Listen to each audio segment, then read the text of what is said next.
గ్రాముల బంగారాన్ని విడిపించి ఆ రోజు ఆన్లైన్ రేటుకే మేము కొంటాం. Sharma gold company. నమస్కారం, సుమన్ టీవీకి స్వాగతం. ప్రస్తుతం మనతో పాటు ఉన్నారు ప్రముఖ జ్యోతిష శాస్త్ర పండితులు, శ్రీచక్రపీఠ వ్యవస్థాపకులు శ్రీ ప్రదీప్ జోషి గారు. గురుగారు నమస్కారం. శ్రీమాత్రే నమః. గురుగారు, ఈ మధ్య కాలంలోనే చిలుకూరులోని గరుడ ప్రసాదం అని ఒక ప్రసాదాన్ని పంచారు. సంతానం ఎవరికైతే లేదో వాళ్ళు ఈ ప్రసాదాన్ని స్వీకరిస్తే సంతానం కలుగుతుందని, కానీ చాలామంది వెళ్ళిపోయారు. ఇప్పుడు మనం చూసుకున్నట్లయితే ఈ సంతానం లేని సమస్యతోటి ఎక్కువ మంది బాధపడే వాళ్ళే అయిపోతున్నారు. అంటే న్యాచురల్ బర్త్ అనేది చాలా తగ్గిపోయి అందరూ కూడా సో ఐవీఎఫ్లు కానీ దీనికే వెళ్తున్నారు ఎక్కువగా. ఎందుకు ఇలా జరుగుతుందంటారు? ఈ సంతానం లేని సమస్య అనేది ఎందుకు పెరిగిపోతూ వస్తుంది? దీనికి ఏం చేస్తే ఆ సంతానం లేమిని తగ్గించుకునే అవకాశం ఉంటుంది వాళ్ళకి, సంతానం కలిగే అవకాశం ఉంటుంది వాళ్ళకి? శ్రీ గురుభ్యో నమః. శ్రీమాత్రే నమః. నేను కూడా చూశాను. ఆ రోజు నేను చేవేళ్ళ వెళ్దాం అనుకున్నాను. చేవేళ్ళ వెళ్తున్నాను, మొత్తం ట్రాఫిక్ జామ్. వీరు చిలుకూరు బాల దేవస్థానం వారు పండితులు అనౌన్స్ చేశారు, అందరికీ మేలు జరగాలని ఆయన ఉద్దేశం. గరుడ ప్రసాదం తింటే సంతానం అవుతుంది అని చెప్పారు. అంతే. ఆ గరుడ ప్రసాదం ఒక బుట్టలో పెడతారు, ఒక 5 కేజీల అన్నం లాంటిది ఉంటుంది. ఆ ప్రసాదం ఎంతమందికి అందుతుందో 50 మందికి అందుతుంది, ఒక 100 మందికి అందుతుంది. కానీ అది మీడియాలో ప్రచారం అయ్యేసరికి ఒకేసారి తండోపతండాలకి వెళితే ఆ రోజు నాకు కూడా ఆశ్చర్యం అనిపించింది. ఇంతమంది ఫర్టిలిటీ ఇబ్బందుల్లో ఉన్నారా, ఇంతమంది సంతానం లేక బాధపడుతున్నారా అని అర్థమైంది. సరే, దానికి కారణాలు చాలా ఉన్నాయి, ఒకటి కాదు. ఒకటి, మనము తింటుందంతా విషమే. మనం ఎక్కడ మన బద్ధకం. ఒకప్పుడు రైతులు కూడా నిజాయితీగా పాడి పంట రెండింటినీ సరిగ్గా కాపాడేటువంటి వాళ్ళు. ఎరువులు ఇవైతే కృత్రిమ మందులు ఏవి వేయకుండా, హైబ్రిడ్ కాకుండా అన్ని దేశీ విత్తనాలు ఉండేటివి. దేశీ ఆవుల యొక్క గోమయంతో, దేశీ ప్రకృతి పద్ధతిలో ఆర్గానిక్గా ఒకప్పుడు పంటలు పండించేవాళ్ళు. ఒకప్పుడు ఫర్టిలిటీ బాగుండేది, ఎవరికి ఇబ్బందులు ఉండేటివి కాదు. ఇప్పుడు అందరూ స్వార్థం ఎక్కువైపోయింది మనుషుల్లో. ఇన్స్టెంట్ అన్నం కావాలా, 5 నిమిషాలు అయిపోతుంది, కుక్కర్లో పెడితే అయిపోయి. అది తింటే ఏమవుతుంది, ఫర్టిలిటీ ఉండదు, శక్తి రాదు. సో చికెన్ అంటే చికెన్ తింటారు. అది మామూలు చికెన్ అంటే బాయిలర్ కోడి. అది 60 రోజుల్లో తెగ తిని బలిసి బయటకు వస్తుంది. దానికి ఇంజక్షన్ ఇచ్చి తీసుకొస్తారు. అది తింటే ఇప్పుడు చూస్తున్నాం, మీరే చూస్తున్నారు, ఆడపిల్లలు 12 ఏళ్ళకి ఆడపిల్లలు 18 ఏళ్ళ ఆడపిల్లలాగా తయారైపోతున్నారు. ఆ చికెన్స్ తిని హార్మోన్స్ ఎక్కువైపోయి ఇంత పెద్ద పెద్ద కనిపించేస్తున్నారు అందరు కూడా. అంటే వయసు పైబడిన వాళ్ళకి కనిపించేస్తున్నారు. కారణం ఆహార నియమాలు సరిగ్గా లేకపోవడం. ఫస్ట్ ఒకటి చెప్తాను, సంతానం లేదు అని అంటే మీరు డైట్ చాలా ఇంపార్టెంట్. డైట్ చూసుకోండి. మీరు డైట్ పాటించకుండా మీరు ఎక్కడికి వెళ్ళినా వేస్ట్. మీరు తినే ఆహారం పట్ల మొదలు జాగ్రత్త వహించాలి. ఇప్పుడు ఏదైనా ఒక దానికి మన జీవితంలో ఏదైనా ఒక లేమి ఉంది, ఒక ఫెసిలిటీ మన జీవితంలో లేదు అంటే అది ఒక దుఃఖం. మనకి దుఃఖములు 3 రకాలుగా ఉంటాయి: ఆది దైవికం, ఆది భౌతికం, ఆధ్యాత్మికం. ఆది భౌతిక దుఃఖంని మనం ఓవర్కమ్ చేయాలి అని అంటే, ఆది భౌతిక దుఃఖం ఇప్పుడు శరీరంలో రుగ్మతలు ఉంటే కదా సంతానం లేకపోవడం. సాధ్యమైనంతటికు అందరికీ మైండ్లో ఉండేది అదే. అంటే పీసీఓడి ఇష్యూస్ వస్తున్నాయి చాలామంది. ఇప్పుడు 100కి 10లో 8 మంది కాదు 7 ఆడవాళ్ళకి పీసీఓడి ఇష్యూస్ ఉంటున్నాయి, థైరాయిడ్ ఇష్యూస్ ఉంటున్నాయి. కామన్ హార్మోనల్ ఇంబ్యాలెన్స్ ఇష్యూస్ లేడీస్లో చాలా జరిగిపోతున్నాయి. ఇది ఎందుకు జరుగుతుంది అనేది ఎవడూ పట్టించుకోవట్లేదు. గవర్నమెంట్ పట్టించుకోవట్లేదు, ఎవరు పట్టించుకోవట్లేదు. డాక్టర్లు చెప్పేదంతా చెప్తారు, కాకపోతే మరీ ఉచిత సలహాలు ఇస్తే వాళ్ళ కడుపు కొట్టిన వాళ్ళు అవుతారు కదా, వాళ్ళకు కూడా డబ్బులు రావు. ఇప్పుడు అందరికీ సర్వైకల్ క్యాన్సర్ వస్తే కదా ఒక క్యాన్సర్ కంపెనీ బతికేది. సో మొన్న కూడా మీ సుధామూర్తి గారు రాజ్యసభలో చెప్తున్నారు, ఆడవాళ్ళు ఇంట్లో వాళ్ళందరూ ఆరోగ్యం పట్ల పట్టించుకుంటారు కానీ వాళ్ళ ఆరోగ్యం పట్ల పట్టించుకోరు. సో ప్రభుత్వం మనమే పట్టించుకోవాలి అని చెప్పి ఆమె చెప్తా ఉంటే చాలా బాధ అనిపించింది. సో ఈ మధ్య సర్వైకల్ క్యాన్సర్ అందరికీ ఎక్కువ అయిపోయింది. ఒక్కటి గుర్తుపెట్టుకోండి, ఆహార నియమము మన జీవితాన్ని కాపాడుతుంది.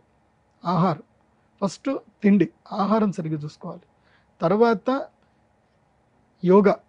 యోగా ప్రాణాయామం, ఇది రెండవది చాలా కీలకం. ఆది భౌతిక దుఃఖానికి ఈ 2 చాలా కీలకమైనవి. అంటే శారీరక దుఃఖం ఏదైతే ఉందో ఈ 2 చాలా కీలకమైనవి. తర్వాత వచ్చేది మా పార్ట్, ఆస్ట్రాలజర్ పార్ట్. ఏంటిదంటే ఆది దైవిక దుఃఖం. మీకు పితృదోషం ఉన్నా, సర్పదోషం ఉన్నా, అంటే పూర్వజన్మలో ఏదైనా తప్పు చేస్తే ఏదైనా కర్మ అనుభవం, ఏదైనా చేయరాని తప్పు చేసిన. అలాంటి తప్పులు ఏంటి అనేది కూడా చాలా కొన్ని చెప్తాను, జాగ్రత్త వినండి. ఎందుకోసం అంటే ఈ తప్పులు చేస్తే భవిష్యత్తులో మీకు కూడా అవే జరుగుతాయి. ఒకటి, తల్లికి బిడ్డని దూరం చేయకూడదు. అంటే తల్లికి బిడ్డని దూరం చేయకూడదు. బిడ్డ పాలు తల్లికి బిడ్డ పాలు ఏదైతే ఉంటుందో ఆ బిడ్డ పాలు తల్లికి తాగనివ్వకుండా దూరం చేయకూడదు. చాలామంది పెద్ద తప్పు చేస్తారు. ఇది ఎక్కడ జరుగుతుందో జాగ్రత్తగా చెప్తాను నేను. చాలామంది కుక్క పిల్లలతో కూడా వ్యాపారం చేస్తారు, తల్లి బిడ్డలతో వ్యాపారం చేస్తారు, జంతువులతోటి. అవి బిడ్డలు పుట్టగానే తల్లికి దూరం చేసేస్తారు ఆ పాలు తాగకుండా. అది ఎంత దుర్మార్గం అంటే ఆ బాధ ఏదో మీకు రావడానికి దేవుడు ఇది ఇస్తాడు. తల్లి బిడ్డల్ని ఎప్పుడు దూరం చేయకూడదు. ఒక బిడ్డ తల్లి దగ్గర పాలు తాగినంతసేపు, తృప్తిగా పాలు తాగి అది ఉన్నంతసేపు దాన్ని తల్లి ప్రేమకు దూరం చేయకూడదు. ఎవడైతే ఆ తప్పు చేస్తారో వాళ్ళ ఇండ్లలో ఇదే సమస్యలు వస్తాయి. అవి మీకు తెలియకపోవచ్చు, మీరు పూర్వజన్మలో చేసి ఉండొచ్చు, మీ పూర్వీకులు ఎవరైనా చేసి ఉండొచ్చు, ఇవి జరుగుతాయి. ఒకటి. రెండవది, స్త్రీ హత్య, శిశు హత్య. స్త్రీని చంపకూడదు, శిశువుని కూడా చంపకూడదు. ఇప్పుడు చాలామంది ఇళ్లలో గర్భస్రావం చేస్తారు, కావాలని గర్భస్రావం చేయించే వాళ్ళు దుర్మార్గులు కూడా ఉంటారు. తర్వాత స్త్రీలను చంపడానికి అంటే ఇంకోళ్ళతో సంబంధం పెట్టుకోను ఏదో చేసి స్త్రీ హత్య చేస్తారు. స్త్రీ హత్య చేసినా, శిశు హత్య చేసినా దానికి కూడా ఈ కర్మ అనుభవించాల్సిందే. ఏ ఇళ్లల్లో అయితే కనుక స్త్రీలు ఆత్మహత్య చేసుకోవడానికి చనిపోతారు, స్త్రీలు కానీ పురుషులు కానీ ఎవరైనా ఆత్మహత్య చేసుకోవడం చనిపోతారు, వాళ్ళకి సరిగ్గా పరిష్కారాలు చేయలేదు, వాళ్ళ ఇంట్లో ఇవే దోషాలు వస్తాయి. మెయిన్ సంతాన దోషమే వస్తుంది. ఎందుకోసమంటే దేవుడికి వాళ్ళ ఇంట్లో పిల్లల్ని ఇవ్వడు. ఇంకా ఇవి దుర్మార్గ పనులు మీ ఇంట్లో జరిగాయి, మీరు దీనికి ప్రాయశ్చిత్తం చేయలేదు కాబట్టి మీకు సంతానం ఇవ్వను అంటారు. ఇవన్నీ కూడా మనకి స్త్రీ శాపము, తర్వాత ఋషి శాపం కూడా ఉంటుంది, ఋషి శాపం ఉంటుంది. తర్వాత చిన్న పిల్లల్ని అంటే ఏమీ తెలియని చిన్న పిల్లల్ని, చంటి పిల్లల్ని కొట్టకూడదు, గుర్తుపెట్టుకోండి. నిర్దాక్షిణ్యంగా కొట్టకూడదు. అంటే దండించడం వరకు ఎంత అంటే ఏదో చిన్నగా ఒక 10 నిమిషాల్లో నొప్పి తగ్గిపోయేటట్టు అలా దండించవచ్చు. కానీ ఆ దండన ఎలా ఉంది అంటే ఏదో నీ ఆక్రోషం తీర్చుకోవడానికో నువ్వు దండన చేసావనుకో సంతానం కలగదు. నా స్వానుభవం చెప్తున్నాను. నేను చిన్నప్పుడు మా గురుకులంలో మేము విష్ణు సహస్రం చదువుతూ ఉంటాం. సాయంత్రం 6 నుంచి 6:30 వరకు విష్ణు సహస్రం చదువుతాం. నేను క్రికెట్ ఆడుకొని రావాలి. మేమంతా 5:30 నుంచి 6:30 వరకు, మాకు 6 గంటల వరకు 1 గంట సేపు టైం ఇస్తారు క్రికెట్ ఆడుకోవడానికి. సో ప్లే గ్రౌండ్ నుంచి వచ్చేసరికి నాకు 5 నిమిషాలు లేట్ అయింది. నేను కాళ్ళు చేతులు కడుక్కొని రావాలి. 5 నిమిషాలు లేట్ అయినందుకు నన్ను నిల్చోబెట్టారు. అందరు కూర్చొని చదువు నిల్చోబెట్టారు. Punishment okay, నిల్చున్నా. నేను కళ్ళు మూసుకొని విష్ణు సహస్రం చదువుతున్నా, కళ్ళు మూసుకొని చదువుతున్నా. వాడికి నా మీద ఏ కోపం వచ్చిందో తెలీదు, ఏమో తెలీదు. ఆ ఇన్ఛార్జు వాడు నా కళ్ళు మూసుకున్నప్పుడే గట్టిగా కొట్టాడు నన్ను. అది ఇప్పటిదాకా నాకు గుర్తుంది, నా మైండ్లో ఉంది. ఎందుకు కొట్టాడో కారణం తెలియదు, గట్టి కొట్టాడు. తర్వాత నేను ఈ మధ్య కాలంలో తెలుసుకుంది ఏంటంటే వాడికి పెళ్ళయింది కానీ వాడికి ఇప్పటికీ పిల్లలు కాలే. వాడు నన్ను అడుగుతున్నాడు, ఒరే ప్రదీపు ఎందుకురా నాకు పిల్లలు అవ్వట్లేదు, నేను కాలసర్ప దోషం చేశానురా, పెద్ద సర్పమండలం వేశానురా, నాకు ఫోటోలు చూపిస్తున్నాడు. నువ్వు ఎంత పెద్ద సర్పమండలం వేస్తే ఏం ప్రయోజనం? చిన్నప్పుడు అతను నన్నే కాదు చాలామంది పిల్లల్ని కొట్టేవాడు అనమాట. మా గురుకులంలో దారుణంగా కొట్టేవాడు. మళ్ళీ అట్లా ఇట్లా కాదు, ఏదో ఆక్రోషం అన్నట్టు కొట్టేవాడు అనమాట. ఏదో నాకు ఇప్పటికి గుర్తుంది, ఈ క్లాత్ తడి పంచలు ఉంటాయి కదా, పంచని తడిపి దాన్ని చుట్టూరుగా తిప్పి తడి పంచతో కొట్టేవాడు. అంత గట్టిగా దెబ్బలు తాకేటి మాకు తడి పంచతో. ఎందుకు కొట్టేవాడు తెలియదు, కొట్టేవాడు. వాడి యొక్క ఆక్రోషం ఫలితం వాడికి దేవుడు పిల్లలు ఇవ్వలే, వాడికి జీవితంలో పిల్లలు ఇవ్వలే వాడికి. నేను అదే చెప్తున్నా. ఇప్పుడు కొంతమంది టీచర్ పొజిషన్లో ఉంటారు, దండించే పొజిషన్లో ఉంటారు, కానీ ఆ దండన ఎలా ఉండాలంటే వాళ్ళు కొంచెం భయపడి రియలైజ్ అయ్యేటట్టు ఉండాలి. కానీ అదేదో వాళ్ళ మీద కక్ష తీర్చుకున్నట్టు ఉండకూడదు. అది ఇంకోటి ఏంటంటే గుడ్లు పలగొడతారు చాలామంది. అసలు గుడ్డు ఆహారం తినకూడదు అని శాస్త్రం చెప్తుంది, ఆయన గుడ్లు పలగొడతారు. అది కామన్ అయిపోయింది. ఇప్పుడు నేను గుడ్డు పలగొడతారంటే ఇప్పుడు ఏం చేస్తారంటే నానెత్తి పలగొట్టేటట్టు ఉంటారు. ఎందుకోసమంటే అది ఒక పెద్ద యూనియన్ అయిపోయింది, మీరు మా బిజినెస్ని మొత్తం నాశనం చేస్తున్నట్టు. సో ప్రతి ఒక్కదానికి ఒకటి, తల్లి నుంచి బిడ్డని వేరం చేయకండి, అంతే. ఆ గుడ్డు అనేది కూడా బిడ్డనే, కాకపోతే అది ఆప్యాయతతోటి కందా లేకపోతే ఎట్లా కందా మనకు తెలియదు కానీ. సో అలా తల్లిని బిడ్డని ఎప్పుడైతే వేరం చేస్తారో ఈ శాపాలన్నీ కూడా పడతాయి. ఇంకా నానా రకాలుగా ఉంటాయి. ఎంత చెప్తే మీకు అంత దుఃఖం వస్తుంది. ఎందుకోసం అంటే అగ్ని పురాణంలో ఉంటాయి ఇవన్నీ కూడా. అగ్ని పురాణం తీస్తే ఎన్ని రకాల పాపాలు ఉంటాయని చెప్తుంది.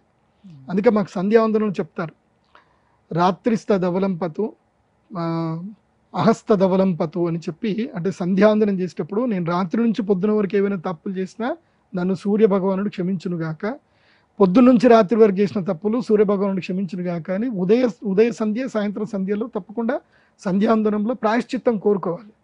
అలా ఎంతమంది మనం భగవంతుని ప్రాయశ్చిత్తం అడుగుతున్నాం? అడగట్ల. సో వీటన్నిటికీ ఒక సొల్యూషన్ ఏంది అని అంటే యజ్ఞ కార్యక్రమం, ప్రాయశ్చిత్తముతో యజ్ఞం చేయటం. దానికి 3 విధానాలు ఉంటాయి, 3 పూజలు ఉంటాయి. దాన్ని ఏమంటారు అంటే పుత్రకామేష్టి యాగము అంటారు. ఈ పుత్రకామేష్టి యాగము చేసే పద్ధతి ఏమిటంటే, ఇది ప్రప్రథమంగా చేయాల్సింది ఏంటంటే సౌభాగ్య యోగంలో చేయాలి. ఏ యోగము? సౌభాగ్య యోగంలో చేయాలి. వేరే ఏ యోగంలో పనికిరాదు. సౌభాగ్య యోగం చాలా కీలకం. ఎందుకోసం అంటే ఇదే సౌభాగ్యం కదా. సౌభాగ్యం అంటే ఏంటి? భవిష్యత్తుకు సంతానం కలిగేదే సౌభాగ్యం. సో నెలకి ఒకసారి మాత్రమే సౌభాగ్య యోగం వస్తుంది, 2 సార్లు వస్తుంది సౌభాగ్య యోగం. ఆ సౌభాగ్య యోగములో ఈ యాగం చేయాలి. ఏది? పుత్రకామేష్టి యాగం చేయాలి. అది శ్రావణ మాసం చాలా మంచిది. శ్రావణ మాసంలో సౌభాగ్య యోగము పౌర్ణమికి ముందు వెనక రోజుల్లో వస్తుంది సౌభాగ్య యోగం. ఈ యాగం చేయాలి అంటే ముందుగా ఏం చేయాలంటే దీనికి ఒక పద్ధతి. మొదలు ప్రాయశ్చిత్తం, తర్వాత యాగం, తర్వాత ప్రసాదం. 3 పద్ధతులు ఉంటాయి. పూర్వ పద్ధతి ఏంటంటే ప్రాయశ్చిత్తం. అంటే ఉదయం ఏం చేయాలి? ఆశ్లేష బలి చేయాలి. అంటే ఎవరైనా దాదాపుగా 81 పిండాలు పెట్టడం ఉంటుంది. ఏకాశీతి పిండ వితరణ ఉంటుంది. అంటే 81 రకాల దోషాలకు 81 పిండాలు పెట్టడం ఉంటుంది. అలా పిండాలు పెట్టి ఆ ప్రాయశ్చిత్తం చేయాలి. మనకి తెలుసో తెలియకనో మన వంశంలో ఎవరైనా చనిపోయినా, అకస్మాత్తుగా మరణం జరిగినా, ఇప్పుడు మనం కారు నడిపిస్తూ ఉంటాం, మనకు తెలియకుండా పాము వస్తుంది, దాన్ని తొక్కేసుకుంటూ వెళ్ళిపోతాం. మొన్న ఎవరిగో నడిపిస్తూ ఉంటే కోతి అడ్డం వచ్చిందంటే కోతిని వేసేసుకుంటూ వెళ్ళిపోయారు. మన కంట్రోల్లో ఉండదు. మనకి వెర్రి 120 స్పీడ్లో పోతే ఏదో అద్భుతాలు జరుగుతాయి, కోట్ల డబ్బులు వచ్చేస్తుంది 120 స్పీడ్లో పోతే. అదే 60 స్పీడ్లో జరిగితే మనకేం రావు అయిపోయాయి. సో 60 స్పీడ్లో పోవడానికి మనకు కష్టం, కానీ కంట్రోల్ చేసుకోలేము. అదే మనిషి చచ్చిపోతే మాత్రం కేసు అవుతుంది. కోతి పాము చనిపోతే మాత్రం కేసు కాదు, బికాస్ అవి ప్రాణం కాదు కదా మన లెక్కలో. సో కానీ దేవుడి లెక్కలో మాత్రం ప్రాణం ప్రాణమే. సో వాటన్నిటికీ ప్రాయశ్చిత్తం ఇవ్వాలి. దేవుడు ఏం చెప్తాడు అంటే, నువ్వు తప్పు చేసినా, నీకు తెలిసి తెలియక తప్పు చేసినా నువ్వు పశ్చాత్తాపడు, ప్రాయశ్చిత్తపడు, దానికి పిండ వితరణ చేయి. దాన్ని ఆశ్లేష బలి అంటారు. ఆశ్లేష బలి చేసి కాకపిండం పెట్టాలి. పెట్టి ప్రమాణం చేయాలి. ఆ రోజు నేను చేపిస్తాం కూడా మేము ప్రమాణం. ఏమిటి? ఇక్కడి నుంచి హింసా మార్గం వదిలేస్తాము, ప్రకృతికి హితమైన పనులే చేస్తాము, మనస్సు నుంచి కానీ శరీరం నుంచి కానీ వాక్కు నుంచి కానీ ఎక్కడ ఏ హింసను కోరుకోము, చెట్లను పెంచుతాము, ప్రతి ప్రాణికి ఆకలిన్న ప్రతి ప్రాణికి అన్నం పెడతాము, తల్లికి బిడ్డని దూరం చెయ్యము, ఇలాంటివి కొన్ని ప్రతిజ్ఞలు చేయిస్తాం. చేయించిన తర్వాత దాని ప్రాయశ్చిత్తం అయిపోతుంది. ఈ ప్రాయశ్చిత్తం అయిపోయిన తర్వాత స్నానం చేయాలి. స్నానం చేసి శుద్ధి అయ్యి అప్పుడు పాయసాన్నముతో కృష్ణయాగం చేయాలి. దీన్ని పుత్రకామేష్టి యాగం అంటారు.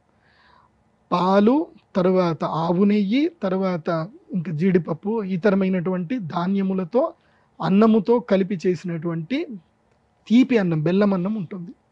ఆ బెల్లం అన్నము చరువు వేస్తూ విశేషమైన కృష్ణ మంత్రం ఉంటుంది. ఆ కృష్ణ మంత్రముతో మరి అమ్మవారి యొక్క మంత్రం కూడా ఉంటుంది. ఆ మంత్రములతోటి విశేషంగా యజ్ఞం జరుగుతుంది. హవిస్సు నివేదన చేయాలి. హవిస్సు నివేదన చేసిన తర్వాత మిగిలిన పాయసాన్ని యజ్ఞ ప్రసాదంగా తినాలి. ఇది రెండవది. ఇక మూడవది ఏమిటంటే ఆరోగ్య నియమాలు తెలుసుకోవడం. గురువు దగ్గర నుంచి ఎలాంటి ఆహారం తినాలి, ఎలాంటి ఆహారం తినకూడదు, ఎలాంటి ప్రాణాయామం చేయాలి, ఎలాంటి ఆసనాలు వేయాలి, ఇవన్నీ కూడా గురువు దగ్గర నేర్చుకోవాలి. నేర్చుకున్న తర్వాత మూడో పార్ట్ ఏంటంటే నవనీత లేపన పూజ. శ్రీచక్రానికి నవనీత లేపనం పెట్టి శ్రీ విద్యోపాసకుడైన గురువు నుంచి ఆ యొక్క నవనీతం అంటే ఏంటి? వెన్న, ఉప్పు కలపని వెన్నను ప్రసాదంగా గురువు నుంచి స్వీకరించాలి. దీనితో పుత్రకామేష్టి యాగం పూర్తిగా సమాప్తమవుతుంది. ఈ పుత్రకామేష్టి యాగము శ్రీ విద్యోపాసకుల దగ్గరనే చేయించుకోవాలి. శ్రీ విద్య తెలిసి ఉండాలి, అమ్మవారి తత్వం తెలిసి ఉండాలి. లలితా సహస్రనామములో ఏ నామము చదివినా అమ్మవారి యొక్క రూపము తన కళ్ళలో కనబడాలి. దేవి సప్తశతి చదివినా ప్రతి మంత్రము చదువుతూ ఉంటే ఆ అమ్మవారు ఏ శ్లోకములో ఏ సందర్భములో ఏ అవతారం ఎత్తింది, ఏ విధంగా శత్రు సంహారం చేసింది, ప్రతి ఒక్క మంత్రార్థము కన్నుల ఎదుట కనబడే గురువు ఉండాలి. అతడే వరం ఇవ్వగలిగే గురువు అవుతాడు. వేరే మంత్రము టేప్ రికార్డులో వచ్చిన మంత్రము, మంత్రార్థం తెలియని గురువు మంత్రము రెండు ఒకటే. మంత్రార్థం తెలిసిన గురువు ఉండాలి, అతడే శ్రీ విద్య ఉపాసకుడు. శ్రీ విద్య తెలిసి ఉండాలి. శ్రీ విద్య అంటే అర్థం ఏంటంటే అమ్మతత్వం ఏంది తెలియాలి. ఆ అమ్మతత్వం తెలియాలంటే దేవి భాగవతం చదవాలి, లలితా సహస్రం చదవాలి, వరి వస్య రహస్యం తెలియాలి, చాలా ఉంటుంది అమ్మతత్వం. కానీ నాకు తెలిసి నేను గురువులను చూశాను, వాళ్ళకి ప్రేమించే తత్వం ఒకటే తెలిసిన గురువులు ఉన్నారు, వాళ్ళు కూడా అమ్మతత్వం తెలిసిన వాళ్ళు.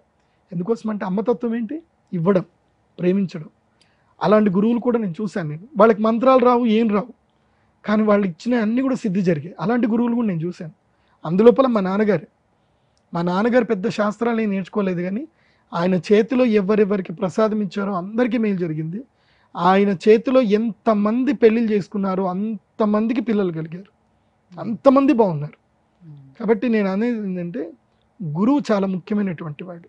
కాబట్టి ఈ పుత్రకామేష్టి యాగము ఈ ఆగస్టులో శ్రావణ మాసంలో 18వ తారీఖు వస్తుంది, ఆదివారం వస్తుంది, ఉత్తరాషాఢ నక్షత్రం వస్తుంది.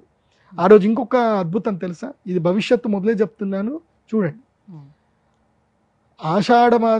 శ్రావణ మాసము 18వ తారీఖు, ఆగస్టు 18వ తారీఖు ఉత్తరాషాఢ నక్షత్రంలో వర్షం పడుతుంది. ఆ వర్షపు నీరు ఒడిసిపట్టి ప్రతి గర్భిణీ స్త్రీ, గర్భం దాల్చాలనుకున్న ప్రతి స్త్రీ తాగండి, ప్రతి పురుషుడు తాగండి. మీకు శరీరంలో ఉన్న ఏవైతే రుగ్మతలు ఉన్నాయో అవి దైవం పోగొడతాడు. ఆ సంకల్పంతో తాగండి. ఆ నీటిని ఒడిసిపట్టి 48 రోజులు తాగండి, అద్భుతాలు జరుగుతాయి.